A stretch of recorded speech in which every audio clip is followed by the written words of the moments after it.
I told my class the other day, wouldn't it really be so different if you came to this class out of a desire to learn?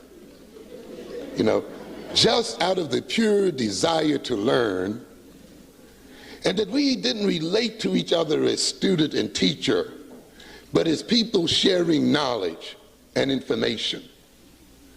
And that I don't have to take the role of an authority over you.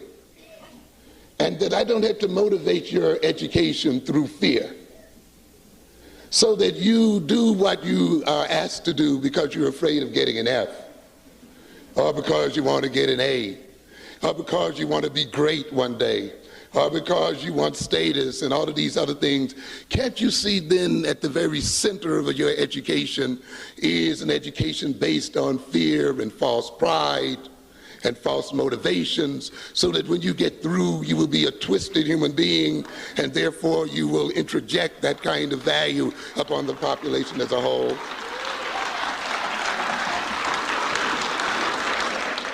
People who are educated without spirit, without a reference for life, are educated to become prostitutes.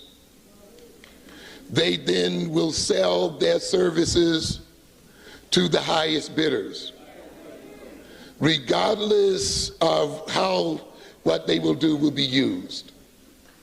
So consequently then, the African education is one that must be fundamentally redirected. I don't think we gain a great deal if we are narrow in looking at African education and Egyptian education. If we assume that all we have to do is just reimpose it upon ourselves, because we have to face a reality.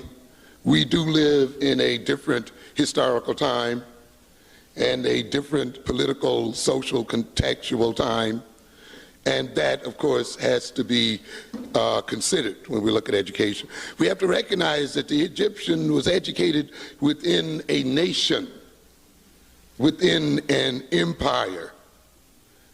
And of course, it means then that even when the Egyptian was educated in a very practical sense of saying, okay, you get educated this way and you will become a scribe and you will become respected by men and so forth and so on, you will make big money and this and so forth. You have to recognize that we can't quite motivate our own children in this light. You see, the most practical motivation in education is this: go to school so you can get a job. Go to school so you can be employed and gain status and so forth. But you must recognize, when you own your own nation, this is compatible with advancing the interests of that nation. But when you are in the midst of another nation, and when you are a dominated people, to advise and motivate your children on that basis means that they have a narrow concept of education. And in following through their professions, they will support directly and indirectly the very system which dominates them. So we have to recognize, ladies and gentlemen, that it is not enough just to educate our children in reading, writing, and arithmetic. And I think even those of us who call ourselves Afrocentric have forgotten about that. We think that it is enough merely to train our children in Afrocentric thoughts and orientations.